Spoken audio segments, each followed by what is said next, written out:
Hi, just friends. Welcome back to my podcast. In this particular episode, we'll be talking about something personal.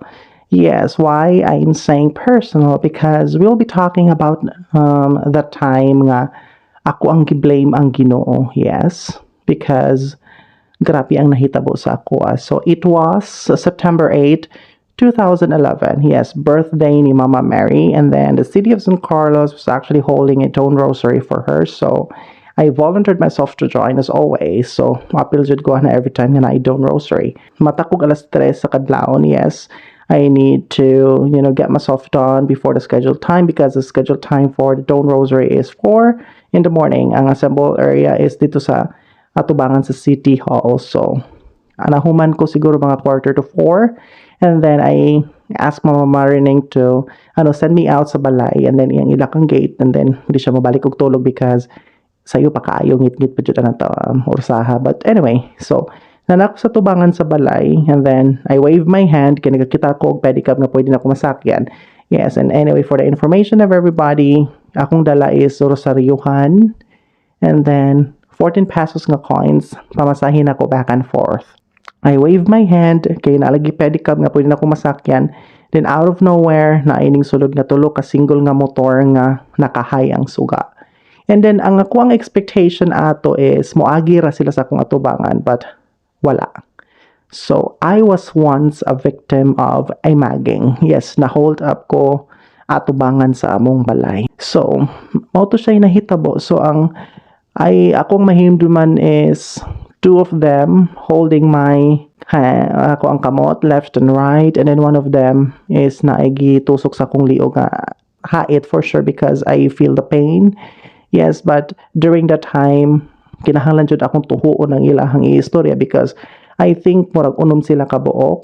Yes, and then wala tay enough knowledge about self-defense, and then yes, and they're trying to confuse me. They even managed to change the way they talk. So ang may balan man nimo if native gid sa ilaha ang Tagalog nga inistoryahan og dili. So for sure mga Bisaya gito silang dagko pod kay mahibalan man gyud nimo nga lahi og tono ang ilahang Tagalog. So niingon ra gyud sila nga wag kang sumigaw, kapag sumigaw ka may ganito ganiyang mangyayari, may dadanak I don't know if it's the right term. So basta na daw dugo mo aga sa nang balaya. So akong giunahon na atong time is ang safety and then ang welfare sa akong kauban sa balay. So wala ko'y mahimo, so nisunod ko sa ilaha. So nisakay ko silang motor, and then ila kong gidalaan ng lugar nga I'm so familiar with because dool kay na siya sa eskwelahan kung asa ko ga-eskwela og high school. Yes, ila ko ditong gidala, and then dito ko nila gikap-kapan. But during the time mga I think marag siguro marag 10 minutes before 4. Yes, mga ingana oras daghan na kaayong ga-jogging, kay manakay makita nga galakaw kay mo appeal po sa Dawn Rosary. But still, ug mo syagit kog tabang. The question is, mutabang ba sila? Di ba? Or mudagan bakha sila? So, wala. So, gikapkapan ko nila, and then since murag na-disappoint sila, ilahang nakuha sa ko is 14 pesos and then ang rosary. And pinakasakit nga part dito is ilapag yun ang giputol ang rosaryuhan sa akong atubangan. And yes, it broke my heart. Yes, gatanaw ko nga naputol ang rosaryuhan, and kana pag yun nga rosaryuhan is very sentimental sa kuha. It is because hinatag siya, and then perti na yun niyang dugayad siya, as in nagihatagan ko lang instruction nga to count 1, 2, 3. So pag count na ko 1, gitulod ko nila, 2 gipush ko nila, and then 3 last na nilang push na ko is nahulog ko sa usa ka fully cemented nga sapa. Yes, it's a river. I know sapa siya kay naay tubig nga gaagian na gikan sa bukid, and then gisaminto siya siguro para dili mo dako ang sapa, or I don't know, para dili mabakbak ang yuta sa subdivision. So mo to nahulog ko, and then still na guardian angel ganingon sa ko, protect your head. So I even managed to flip my human body kay para usara ang impact dito ra sa akong walang lawas. So akong gi-cover akong ulo, and then I flip my body, and then nahulog ko ni hagsa jud ko, as in ang wala na kong lawas maoy na bundak. Yes, and nana ko sa ubos. I think ang katason sa sapa is mga 10 to 15 feet. Lisod gid kayo siya katkaton kay why? Because is gid siya dili siya slanting, as in tindog jud siya, as in tindog. So it's very impossible nga maabot na ko ang tip ato. So nga kunaw na to basig tagakan ko og bato and then mas worse na hinoon. So ning dagan ko nagkadagma-dagma pa ko and it's very uncomfortable to run wearing jeans. Yes, and then nakadagma ko kay nailumot ang sapa. So nahitabo is another guardian angel ang niingon sa ko nga follow your northern star. And then naka-remember ko sa northern star, ang definition ana is direction and guidance. So pagtanaw na ko sa babaw sa langit, nakita na jud ako nga na ay usa ka dako kayong biton. I don't know if it's satellite or a star. I don't know, but I consider that one my northern star during that time. So ako siyang gi-follow, dagan jud kog maayo. But I know because I am familiar with the place. It's sapa gyud siya, so wala siya hagdanan nga para makasaka ka. And then on the other side of the road is muna na siyang area nga karsada na pod siya, na din na i-bridge, then para pwede ka dito another karsada siya para mo adto ka sa laing lugar. So ang nahitabo, paabot na ko dito, dili ko kaabot kay wala lagi agianan. So it's very impossible for me. Still ako yung gi-follow akong northern star, dagan na sad ko. And then pag abot na ko mga pila ka siguro meters gikan sa karsada, gikan sa bridge, nakakita ko mga dagko kayong bato nga nagtapok sa kilid. For sure, naanod to siya sa baha. So, ang nahitabo is, I need to compose myself, I need to think, yes, I need to run for my life. So, nahitabo is, ako asyang gihimo og riser. So, ako asyang gipile ang mga bato. For sure, bugat kayo siya kay dagko yun kayo. So, pero anyway, nahimo na ko siya. So, kung gipile ang mga bato until nga mahimo na ko siyang riser, pwede na kong makabot ang tips sa sapa. So, nahitabo. Naabot na ko siya. And then, dagan. Pag abot na ko sa City Hall, wala na ang Dawn Rosary. Nakagikan na. And then, wala ko'y nahimo kundi ning dagan ko. And then, naabtan ako ang Dawn Rosary. Medyo hapit na siya sa simbahan. So, still, akong nikuyog ko sa Dawn Rosary. And then, nakitaan ko sa usa sa akong mga friend, close friend. Yes, nga happens to be the younger sister of my, best friend James. Nakitaan ko niya akong gipangutana. So, akong gisultian and then muna to gikuyugan ko na sa police station to file a police blotter and then police station advised me to go to a doctor. I need to see the doctor for the medical legal. And then the funny thing about medical legal is so during the time I was working sa city hospital na. So, natrabaho ko sa hospital. So, kaila ko sa mga trabahante dito. I have friends there. So, and also the doctors, mga friends na ako dito. So, nahitabo is ato ko sa emergency room. Ang ROD during that time is Dr. Yunaras. Yes, if you happen to listen to this, Dr. Yunaras, hi, how are you? So, ingon sa Dr. Yunaras nga, you have to undress yourself. And then, ang duty sa emergency room is si Jax and si Alvin. And then, close friends na ako sila. And then, na-feel ko nga awkward man kay nga mag-brief ko sila nga tubangan. So, I asked the doctor, can we do it sa imong clinic, doc? And then sa doc nga, yes, okay, let's do it sa clinic. And then kita ni doc nga wala ko yung mga bruises, katulad yung murag naka-reddish nga for sure, mahimog yun siyang mulagom yun siya pagkaugma. So, mo to siya gibutang ni doktora sa medical legal. And then, I even think nga, dili na ko pabalo na kung mga ginikanan na ng taima. But since ang akong lula nanawag sa City Hall dito sa treasurer's office nga kung asa nagtrabaho akong iyaan and then ang akong iyaan pod nanawag sa kong mama. So sila tanan ni ato din sa ospital ng umusta na ako. And then the whole day nga nagtrabaho ko kining duty man ko, I blame God. Yes, that's the time nga I blame God. Yes, ako yung gibasol ang Ginoo.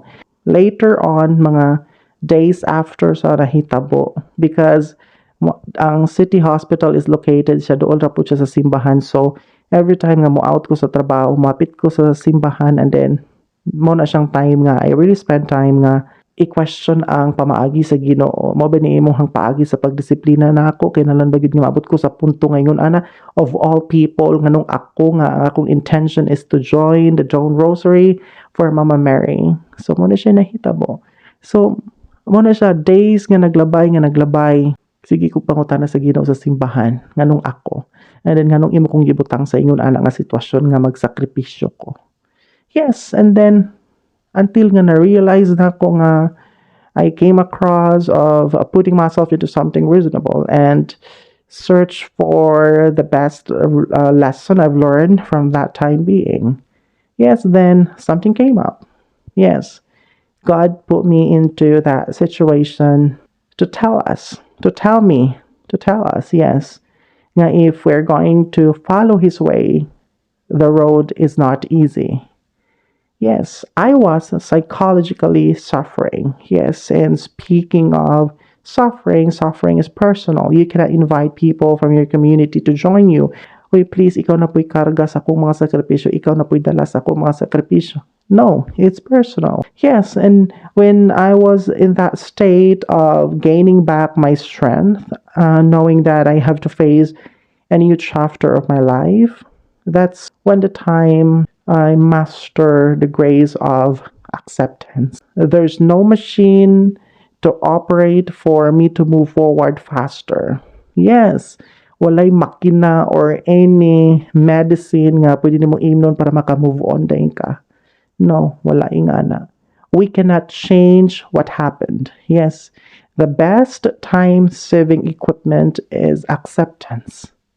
Yes, you have to remember na whatever suffering you're in right now, tell this to yourself. No one is entitled to carry your suffering. No one is entitled to push you forward. No one is entitled to design your future. Your life, my life, is DIY. Do it yourself. And let me end this conversation by sharing a story from Zen. Yes. Naay usa ka emperor kuyog ang iyang right hand. Ang iyang right hand po hilig pareha silang duha hilig og fishing. So usa ka adlaw na nag-fishing sila sa lake and then halipay kayo ning right hand niya kay murag feel niya ang iyahang hook is nakakuha og dakong isda. So iya pagbira niya gahi man jud kaayo. So iyahang gipugos og bira. And then pagbira niya kay nasangit raman day ang iyang hook sa kahoy nga nalubong sa ilalom sa tubig. So ning pitik ang hook sa iyahang mata. Dito nastusok ang hook sa iyang mata resulting to removal of the eye. So gikuha ang mata sa iyang right hand. So months after, ning ato na pud sila nag-fishing na pud sila dito na gyud sila sa Loud. Yes, dalom kay nga dagat dito sila. Hoping nga makakuha og dagkong isda. And then pirates attack them. Yeah, atake sila mga pirata, gikawatan sila.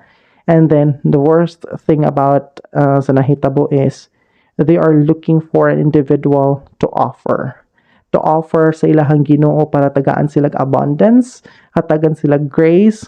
Yes, that's ilahan ng pagtuo nga kinahanglan sila i-offer nga tao. And of course, kung ikaw ang emperor, imuhag yun nang i-push nga dili ikaw ang kuhaon. So gi-push sa emperor nga ang iyang right hand mo ay kuhaon, mo ay ihalad. But then ningingon ang leader sa mga pirata nga dili siya pwede kay dili na kumpleto ang iyahang parte sa iyahang lawas. Kulangan na iyahang mata. So, dili pwede. So, nahitabo ang emperor maoy gikuha, maoy gihimong offering. So, what's the lesson of the story? The lesson of the story is kanang istorya ha, kanang bitong famous quotable lines nga everything happens for a reason. Yes, tinuod na siya. Nga naman ang mga buutan nga tao maoy daling kuhaon sa Ginoo. Na siya reason, na siya purpose. Ang purpose lang ana dira is dili nimo tan-awon ang problema. Tan-aw nimo ang lesson nga naa sa problema. Kay during the time nga nagsakripisyo ka daghan kay kag problema, you can even ask yourself unsa may natabang sa imong mga sakripisyo, sa imong mga problema, sa imong kaugalingon. Yes, unsa may nakatunan nimo sa mga problemang imong naagian sa imong kaugalingon? Unsa may nakatunan nimo? Unsa may nakanang imong mga problemang naagian? Ano ba na siya? Nakapahugot ba na sa pagtuon nimo sa Ginoo? You can even ask yourself about that. Yes. Yes, what have you learned? Yes. What have you learned from that problem, from that situation, from that hardship? Yes, unsa may natabang sa imong problema sa imong mental health? Yes, gihatagan ta sa Ginoo anang mga problema not because ganahan siya nga magsakripisyo ta. But gitagaan ta sa Ginoo anang problema for us to talk to Him. Yes, para makig-istorya ta, para mas muhugot ang atong pagtuo sa iyaha. Because reality is, mastorya ra ta sa Ginoo pag naatay problema. Yes. So I hope that you learned something from this episode, and I'm really looking forward to see you real soon. And please don't forget to send me the receipts of our conversation. Please do send me. I love reading your comments. You can send your comments to my social media accounts. You can search me, Jessamante, all over my social media accounts. So thank you, and I'll see you on the next page. Bye bye.